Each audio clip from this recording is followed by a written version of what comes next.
संसद के मॉनसून सत्र का पहला दिन चढ़ा हंगामे की भेंट।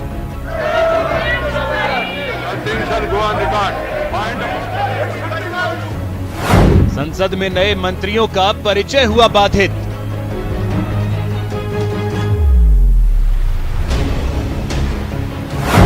विपक्ष ने कृषि कानूनों, तेल के दाम को लेकर सदन में की नारेबाजी।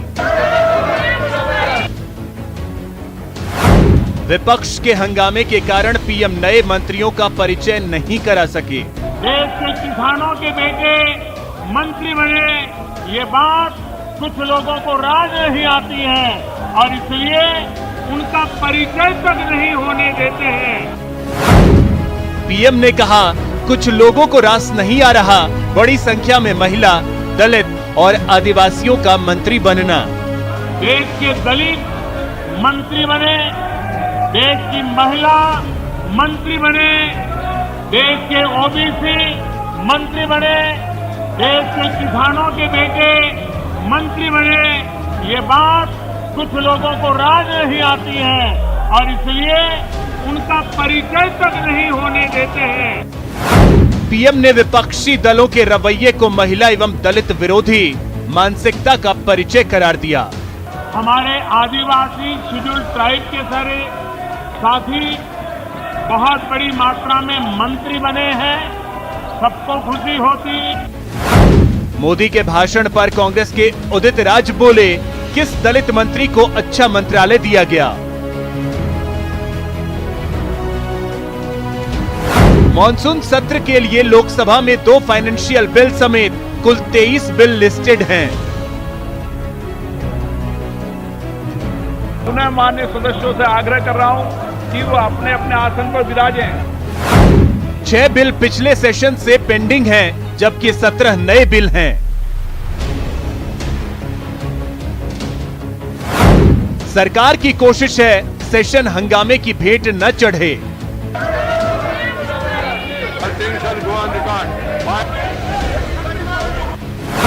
विपक्ष किसान आंदोलन और कोरोना के बहाने सरकार को घेरने की तैयारी में।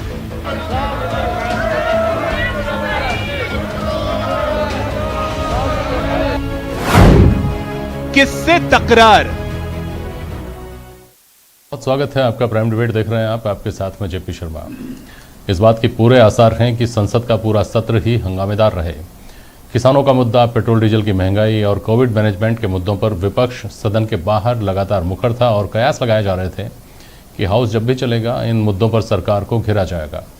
हालांकि प्रधानमंत्री ने विपक्ष के हंगामे को नए सदस्यों को लेकर विपक्ष के पूर्वाग्रह से जोड़ा और कहा कि पहली बार इतनी बड़ी संख्या में दलित, आदिवासी और पिछड़ा वर्ग के लोगों को, महिलाओं को मंत्रालयों की जिम्मेदारी दी गई, वो विपक्ष को पच नहीं रही है। बहरहाल ये बात पहले दिन की बात है।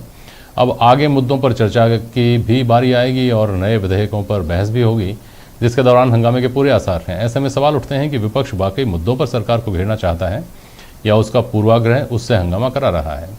हम प्राइम डिबेट में इस पर आज बहस करेंगे इन सवालों के जरिए कि तकरार मुद्दों पर या मंत्रियों पर। बहस बेहतर है या हंगामे से निकलेगा हल।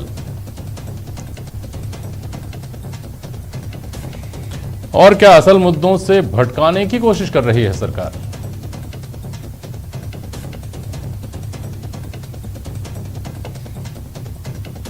मनीष पारीक साहब हैं भारतीय जनता पार्टी के प्रवक्ता, गिरिराज गर्ग साहब हैं कांग्रेस के प्रवक्ता इस बहस में, और अधेश आकोदिया हैं हमारे साथ वरिष्ठ पत्रकार। बहुत स्वागत करता हूं आप सभी का। मनीष पारीक साहब, क्या आपने जो कहा, आपकी पार्टी की तरफ से आज कहा गया, सत्तारूढ़ दल की तरफ से कहा गया कि मुद्दों का तो टोटा है और मंत्रियों को लेकर के पूर्वाग्रह है, इसलिए आज ये हंगामा किया गया, ये दलील थोड़ी सी अति आत्मविश्वास से भरी हुई नहीं लगती कि मुद्दों का टोटा है?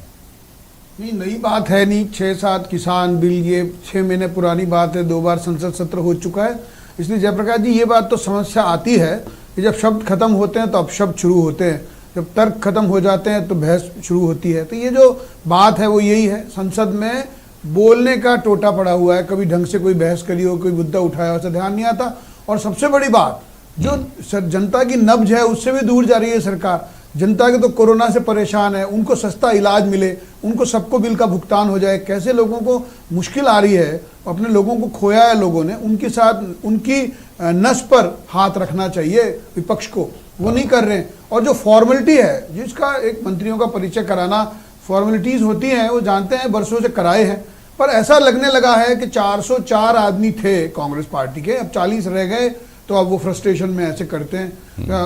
तो इसलिए ये जो छवि है वो खराब हुई है। दूसरी बात, जो सरकार अच्छा काम कर रही है, पूरी दुनिया में मेहनत कर रही है और सब लोगों को पता है नए नए एस्पेक्ट्स पर काम हुआ है, उस समय आप केवल अपनी उपस्थिति दर्ज कराने के लिए चिल्लाते रहो, हंगामे करो, तो लोग हंसेंगे। विपक्ष अगर कोई बात नहीं उठाए तो आप लोग कहते हैं विपक्ष देखिए सोया हुआ है, किसी मुद्दे पर विपक्ष बोलता ही नहीं है, इसका मतलब मुद्दा नहीं है। अब विपक्ष अगर सदन में आकर कुछ बोलता है तो आप कहते हैं कि देखिए मुद्दा नहीं है, ये तो दरअसल में ध्यान भटकाने की कोशिश कर रहे हैं, अपनी अक्षमता को छुपाने की कोशिश कर रहे हैं, तो क्या करें फिर? बिजनेस ऑफ द हाउस पे बोले ना उन्होंने। कहा जैसे 23 वो आने हैं विधेयक और 18 अगस्त तक सत्र चलना है, ये भी पता है, क्वेश्चन आवर्स भी हैं, लोगों ने प्रश्न लगा दिए हैं, उनके लिस्टिंग हो गई है, सारा काम संसद के नियम के अनुसार हो रहा है ना, तो उसमें इसलिए business of the house declare है, उस पर कुछ भी बात करें।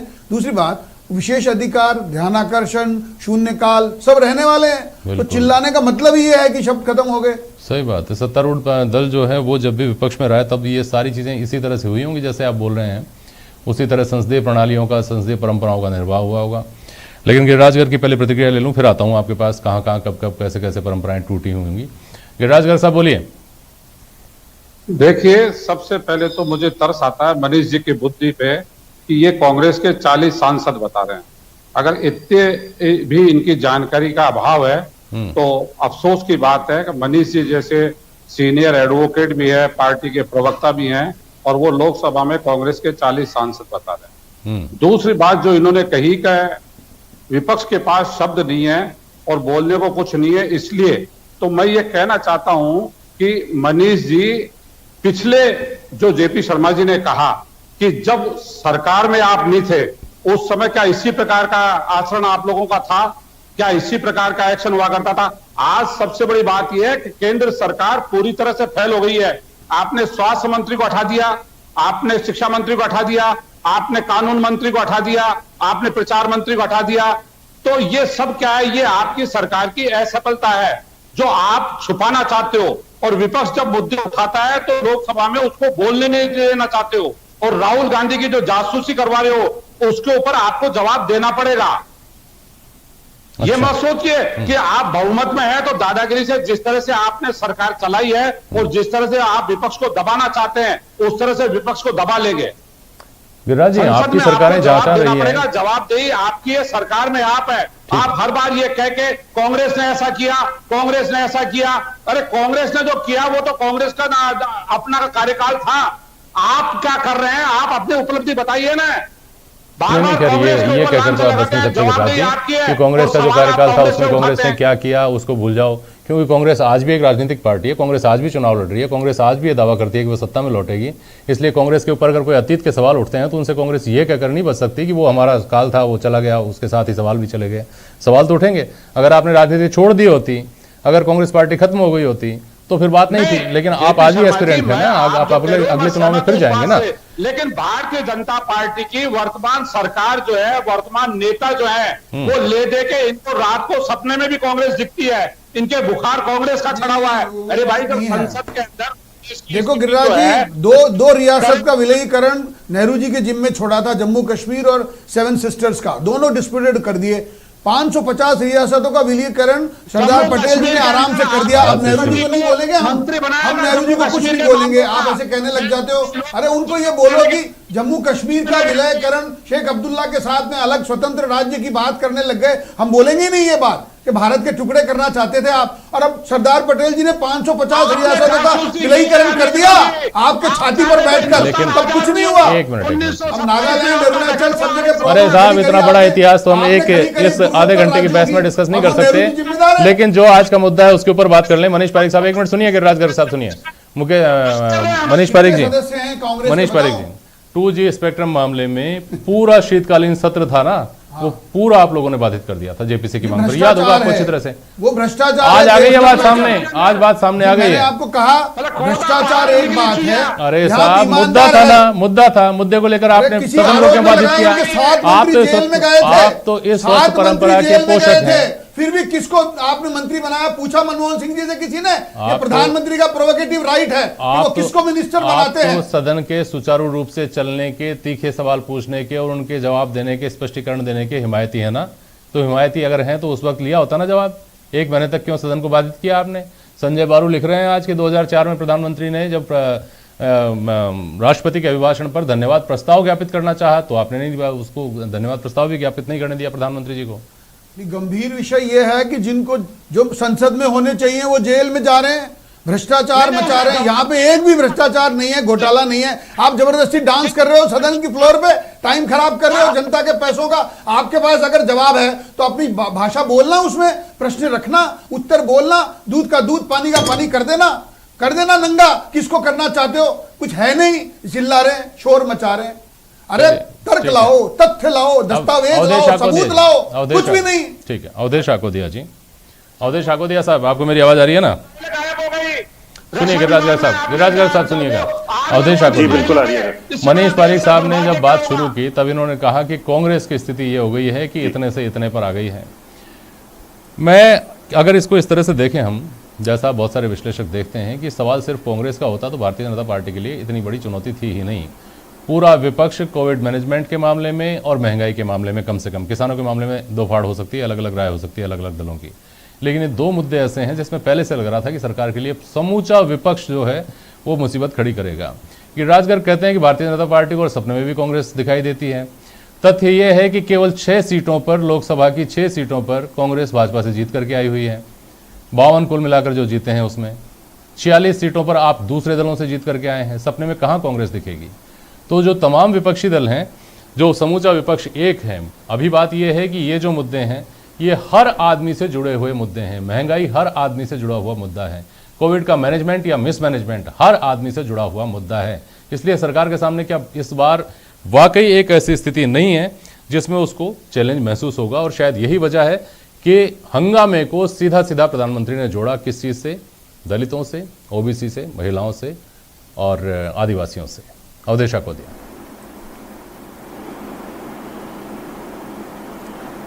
जी जेपी जी, देखिए जो हमारी पूरी संसदीय परंपरा है उसमें पक्ष और विपक्ष उसके दो मुख्य और महत्वपूर्ण भाग हैं।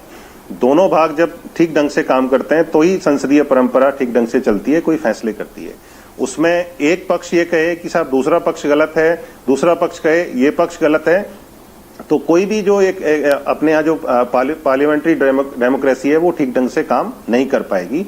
अभी जो मुद्दे हैं वर्तमान में वो सरकार को घेरने के लिए बड़े मुद्दे हैं, पर्याप्त मुद्दे हैं, और विपक्ष के जितने भी राजनीतिक दल हैं, भले ही वो छोटे छोटे दल हैं, उनकी संख्या उतनी नहीं है वहां पे, लेकिन वो एकजुट हैं सरकार को घेरने के मामले में इन मुद्दों को लेके। तो सरकार नहीं चाहती है कि सदन में इन मुद्दों पर सरकार को घेरा जाए। तो बहुत एक आसान तरीका है कि मामले को डाइल्यूट करने के लिए उसको एक दूसरा मोड़ दे दिया जाए। जो प्रधानमंत्री ने आज कहा कि हमने जो मंत्री बनाए हैं, महिलाओं को मौका दिया है, दलितों को मौका दिया है, तो उनका यहाँ पर परिचय भी नहीं करने दिया जा रहा है, तो ये बात पच नहीं रही है विपक्ष को, इसलिए ऐसा कर रहे हैं। तो मेरे हिसाब से सत्ता पक्ष की भी ये कोशिश है कि ये मुद्दे सदन में उस तरह से नहीं उठें जिससे सरकार को घेरा जा सके, लेकिन विपक्ष का पूरा प्रयास है कि सरकार को इन मुद्दों पर घेरा जाए। यदि जो हमारी संसद है उसमें व्यवधान उत्पन्न करना, जी देखिए बीजेपी की जो सीनियर लीडर रही है सुषमा स्वराज, उन्होंने उदित राज कहते हैं कि दलितों को कितने कम महत्व वाले मंत्रालय दिए। अब ये बात हजारों बार ये सवाल पूछा गया होगा और हजारों बार राजनीतिक पार्टियों के प्रवक्ताओं ने राज्यों में, केंद्र में, सब जगह जवाब दिए होंगे। मंत्रालयों की जब भी बात आती है ये मुख्यमंत्री का विशेषाधिकार है या प्रधानमंत्री का विशेषाधिकार है। इस पर आप सवाल उठाएंगे क्या? विपक्ष इस बात पर सवाल उठाएगा क्या कि केंद्र सरकार ने किस मंत्री को, किस व्यक्ति को कौन सा मंत्रालय दिया, किस वर्ग से आता है और कौन सा मंत्रालय दिया? मुद्दे की बात जितने धारदार तरीके से कही जा सकती है, अगर उतने धारदार तरीके से कही गई तो ये सत्र आपके लिए मनीष पारीक साहब उतना सहज नहीं होगा। जैसा मैं आपको पहले कह चुका हूं, ये दो मुद्दे हर आदमी से जुड़े हुए मुद्दे हैं। लेकिन आप कहते हैं कि बांटने वाली शक्तियां जो है वो विकास नहीं रोक पाएंगी। आज हुए हंगामे के बाद तो बांटने वाली शक्तियों का तो कांग्रेस आपके ऊपर आरोप लगाती रही है कि आप बांटने का काम करते हैं, बांट करके राजनीति करते हैं। और विकास की कौन सी चीज थी जिसको बाधित किया जा रहा है? क्या इन मुद्दों से बड़ा कोई और मामला ऐसा है जिस पर पहले देश की जनता की जिज्ञासा, उसका असंतोष, उसका रोष, या उसको अगर आनंद आ रहा है तो वो आनंद भी सामने आ जाना चाहिए? मनीष पारीक साहब, नहीं, बिजनेस ऑफ द हाउस मैंने आपको निवेदन किया कि संसदीय परंपरा की बात करेगा अकोदिया जी। बात यह है कि बिजनेस ऑफ द हाउस बिल्कुल डिस्टिंग्विश है वहां पर, स्टेट फॉरवर्ड, उस पर बात करनी चाहिए। क्यों ये बात भी आ जाएगा, महंगाई हुई है, हमारा मुद्दा ये है, ये हमारी वो स्लोगन है, वो हो सकता है। लेकिन हंगामे का मतलब क्या है कि ये अट्रैक्ट अटेंशन ही होता है ना। ये तो इसका मतलब है कि you are not been heard like anything, आपको सुना नहीं जा रहा है इसलिए आप चिल्ला रहे हैं, एक बात। और बड़ी बात ये भी है कि ये भी बात है कि अगर शब्द में ताकत हो तो सुनी जाती है, हर बात सुनी जाती है पर सुनने लायक होनी चाहिए। तो मैं ये कह रहा हूं कि ये डे भी ऐसा है। अब आप जो first day of the house पे आप ये स्टार्ट कर देना चाहते हैं तो पूरे 1.5 महीने यही तो होना है। उस 1.5 महीने पे भरोसा नहीं है, संसद की परंपरा पे भरोसा नहीं है, तो फिर संसद होने का अधिकार क्या? अभी ये कह रहे थे वो इनको यही पता नहीं है 40 है, तो आप बता दो कितने हैं। मैं आपके मुंह से सुनना चाहता हूं कि कांग्रेस के कितने सांसद हैं। लो मैं बता दूं 52 सांसद है लोकसभा में। कमाल हो गया है। तो अगर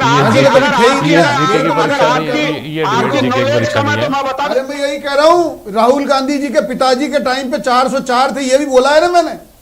और राहुल गांधी के टाइम पे ये फ्रस्ट्रेशन है, आप टाइम खराब करें। बिजनेस ऑफ हाउस जो है उसी के ऊपर सबको फोकस रखना चाहिए था, ये सब नहीं होना चाहिए था। याद होगा आपको भी बजट सत्र जब राजस्थान में हुआ, कितनी बार आप लोगों ने वॉकआउट किया, कितनी बार हंगामा किया, कितनी बार सदन कार्रवाई को बाधित किया। और बहुत दूर जाने की जरूरत नहीं, मानसून सत्र फिर आ रहा है। तो आप ये आज आश्वस्त करके जा सकते हैं क्या कि आप बिजनेस ऑफ द हाउस से डाइवर्ट नहीं करेंगे, आप उसी के इर्द गिर्द रहेंगे, आप एकदम स्मूथली सदन को चलने देंगे? ये आप आश्वासन देके जा सकते हैं क्या पार्टी की तरफ से तो या विपक्ष के विधायक दल की तरफ से? मैंने कहा कि विषय रखना तो अधिकार है, होना ही चाहिए, परंतु first day of the meeting आप ये बात करें जिसका नंबर राज्यपाल के अभिभाषण की याद है ना आपको? बजट के बाद में कहा कि बजट अभिभाषण जो हुआ था राज्यपाल का, उसके दौरान राजस्थान में हंगामा हुआ था, याद है कि नहीं आपको? मैं ये कहना चाहता हूं कि हालत ये भी हुई है कि जब ये विपक्ष में थे तो माननीय अशोक गहलोत जी सदन में ही नहीं आते थे, और ये जो बात होती थी वो मेंबर नहीं थे, अपने सचिन पायलट जी वो बाहर करते थे। तो ये भी बात है ना, उनकी बात तो सुनी जाती थी, उनका विषय रखा जाता था, सारी बात होती है। लेकिन जो 6 महीने से आस्पेक्ट चल रहा है, 1 महीने से, और सबसे बड़ी बात महंगाई पे आप पॉइंट बता दिए, ये विषय हुआ है, इसके कारण हुआ है, यहाँ ये सरकार ने गड़बड़ करी है, ये गलती करी है, ये बताएंगे तो सोल्यूशन ज्यादा ठीक रहेगा महंगाई का। अच्छा चलिए संक्षेप में एक बात बता दीजिए मुझे, फिर गिरिराज गर्ग साहब से मैं उस सवाल का जवाब ले लूंगा कि बांटने वाली शक्तियों के बारे में आपने कहा, कांग्रेस को, विपक्ष को आपने बांटने वाली शक्ति बताया, लेकिन उससे पहले बता दीजिए कि तीखे सवालों की, देश की तरफ से जो तीखे सवाल हैं उसका जवाब देने के लिए हम पूरी तरह से तैयार हैं। ये आधिकारिक बयान आ जाए, वो कौन से तीखे सवाल आज आपको अपेक्षित हैं इस सत्र में? नहीं, जो भी ये बात कह रहे हैं, महंगाई, डीजल पेट्रोल की वो है, कोरोना का ये विषय है, जो भी इनका है वो सब तीखे सवाल हैं, तो जवाब देने को तैयार है। मैंने कहा मिनिस्टर इसीलिए बने हैं कि वो विभाग का जवाब देंगे, ओआईसीज उनको सबमिट करेंगे और उसको सदन के मेंबर्स को जवाब देंगे, वो ही काम होने वाला है। उस समय आप अपना वाक चातुर्य रखिए, वाक विलास कीजिए आप, परंतु अभी बाधा क्यों? ठीक है गिरिराज गर्ग साहब, अभी जो हंगामा किया जा रहा है उसको बांटने की कोशिश करने वाली शक्तियों का कारनामा, करतूत बताया गया है। अगर कुछ कहना चाह रहे हैं वो संक्षेप में बोल लीजिए, बहुत संक्षेप में। देखिए आपने जो कहा शर्मा साहब कि पूरा विपक्ष इन मुद्दों के ऊपर एक है, कांग्रेस नहीं है। कांग्रेस के अलावा बाकी जो देश के विपक्ष के दल हैं वो महंगाई के ऊपर, कोरोना मिसमैनेजमेंट के ऊपर या दूसरे भ्रष्टाचार के आरोपों के ऊपर एक मत है। और सब विपक्षी दलों ने मिलकर जो आज आवाज उठाई है ये सुनना ही नहीं चाहते हैं। ये तो अपने जो मुद्दे हैं, देश के ज्वलंत मुद्दे हैं जो आम आदमी की रगों से जुड़े हुए हैं, ये उसको डाइल्यूट करना चाहता है। जवाब नहीं है इनके पास। आज पेट्रोल 107 रुपए, 108 रुपए हो गया, डीजल 100 रुपए हो गया, सरसों का तेल 240 रुपए हो गया। जवाब नहीं है क्यों हो गया। अरे तो गिरिराज जी, लेकिन क्या है कि ये उसको डाइल्यूट करना चाहते हैं। इस पर ध्यानाकर्षण हो, इसके ऊपर चर्चा हो, तब तो जवाब आएगा। इनको तो ये कहने का मौका दे दिया ना आपने, परिचय के दौरान ही। आप सामान्य प्रक्रिया होती है, परिचय, धन्यवाद ज्ञापन, सदन के पटल पर रखा जाना, ये सब चीजें जो होती हैं शुरुआती दौर की, सबको पता है। उसके दौरान ही हंगामा करके आप लोगों ने इनको ये कहने का मौका नहीं दिया क्या जानबूझ करके कि साहब विपक्ष चाहता ही नहीं है कि सदन की कार्रवाई चले? आपने इनसे पूछा, राज्यपाल के अभिभाषण के लिए जवाब नहीं था इनके पास, इन्होंने बात को घुमा के दूसरी तरफ डाइल्यूट कर दिया। आपने लोकसभा के लिए इनसे पूछा, इन्होंने जवाब नहीं दिया, 2G स्ट्रम के ऊपर घुमा के दूसरे, जवाब तो इनके पास है ही नहीं ना।